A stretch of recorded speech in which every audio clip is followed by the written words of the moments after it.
Okay, karibuni tena shambani, na leo nataka niwashirikishe namna ambavyo tumepanda hili shamba msimu huu wa kiangazi. Hii ni block ya 4 au plot ya 4. Sisi hatulima maeneo makubwa sana, tunalima maeneo madogo madogo, lakini kwa kutofautisha wiki mpaka wiki. Kwa hiyo kila baada ya wiki mbili na program ya kupanda. Lakini nataka niwaonyeshe mbegu tuliotumia. Hii mbegu ni Seedco chapa ya pundamilia namba 555. Ndio ambayo tumepanda hapa. Tumepanda mbegu moja moja, na kama unavyoona mahindi yameota vizuri sana. Hakuna hata mwindi mmoja ambao umekufa. Kwa hiyo sifa mojawapo ya mbegu bora ni lazima iwe ina uwezo wa kuota vizuri. Kwa hiyo nadhani ni asilimia zaidi ya 90. Kwa hiyo ni mbegu nzuri sana. Sasa kwa nini hii mbegu tumepanda? Kwanza sisi lengo letu ni mahindi ya kuchoma. Kwa hiyo tumechukua muda mfupi. Hatuhitaji tukae sana shambani. Na wala tuhitaji tuvune kwa ajili ya kuuza kama mahindi ya kusaga unga au kupata ugali, lakini sisi tunauza mahindi mabichi. Kwa hiyo tumechagua hii mbegu ili tuweze kukaa muda mfupi tuende sokoni. Lakini haya mahindi tulipanda bila mbolea.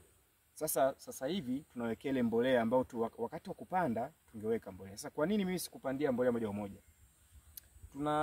Pia si mbaya sana. Unaweza ukapanda mbegu yako hii ya mahindi na ukapandia mbolea. Lakini endapo wale wapandaji watakuwa makini wakagusanisha mbolea na mahindi, kuna uwezekano ile mahindi yakaungua pia au ile mbolea ikaathiri mahindi. Lakini kingine inawezekana ukapanda mahindi, kuna mahali labda shimo muhindi ukafa, basi ile mbolea inakuwa imeenda bure. Kwa mimi nilichoamua ni kwamba baada ya kuwa mahindi yameota, naweka mbolea muda mfupi baada ya kuota. Kwa haya mahindi yana wiki 2, yana siku 15.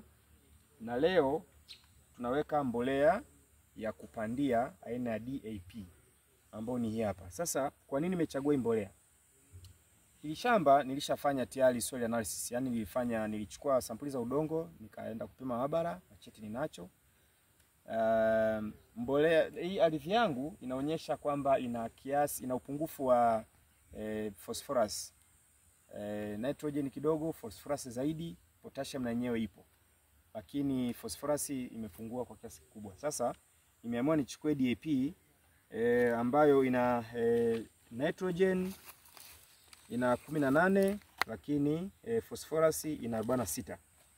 Potassium hapa haipo. Kwa hiyo kwa sasa hivi sihitaji potassium, nahitaji zaidi phosphorus, ndio maana nimeweka. Na ni kwa nini phosphorus? Kwanza nataka niimarishe mizizi ili mizizi iwe very strong au iwe na iweze kunawiri vizuri, na kupitia namna hiyo basi ile mizizi itaweza kuchukua maji vizuri na kuchukua nitrogen au nutrients zote zilizopo kwenye ardhi vizuri zaidi. Lakini pia nitrogen kiasi iliyomo itanisaidia pia majani kuyarutubisha. Lakini baada ya wiki ya 6 nitakuja kuweka sasa ile mbolea ya nitrogen ambayo ina kiasi kikubwa sana.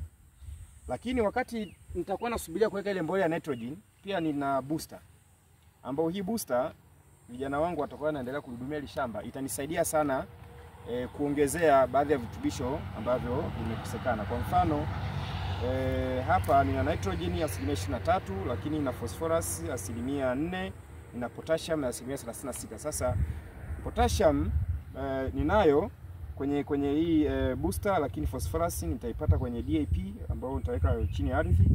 Lakini pia nitapata pia nitrogen tena nyingine ya 23% kwenye booster, lakini nitaipata nitrogen nyingine yenye 18% kutoka kwenye DAP. Kwa hiyo mahindi yangu yataenda vizuri zaidi. Nitakuwa naonyesha hatua kwa hatua.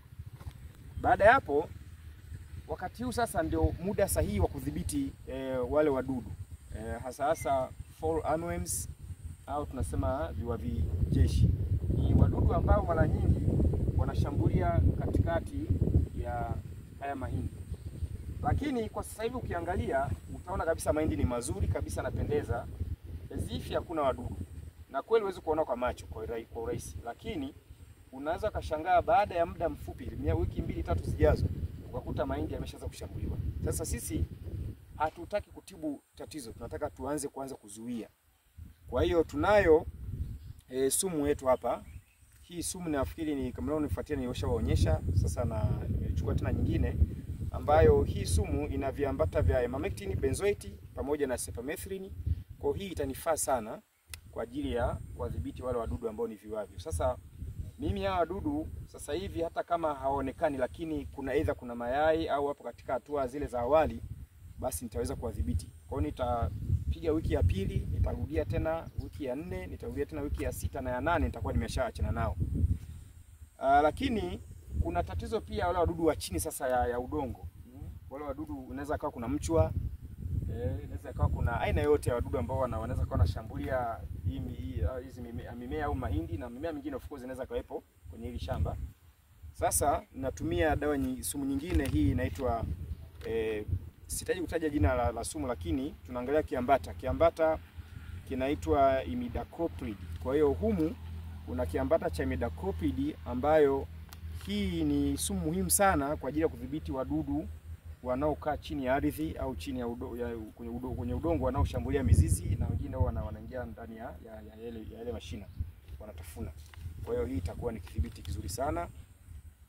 Na mwisho kwenye hili shamba, baada ya kwa mahindi yetu yameshaota namna hii, bado unaweza pia ukaongezea na mazao mengine kama vile maharage.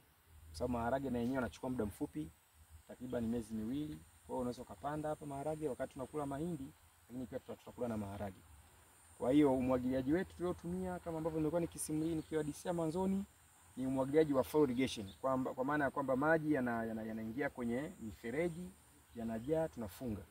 Kwa hiyo hii inapelekea mahindi yetu yawe yana maji, unyevunyevu wa kutosha kama mnavyoona. Karibuni sana shambani, lakini tuendelea kutoa elimu kadri ya tunavyoweza. Lakini kama una maswali endelea kuuliza, nitakusaidia kokote uko ulipo. Asante sana.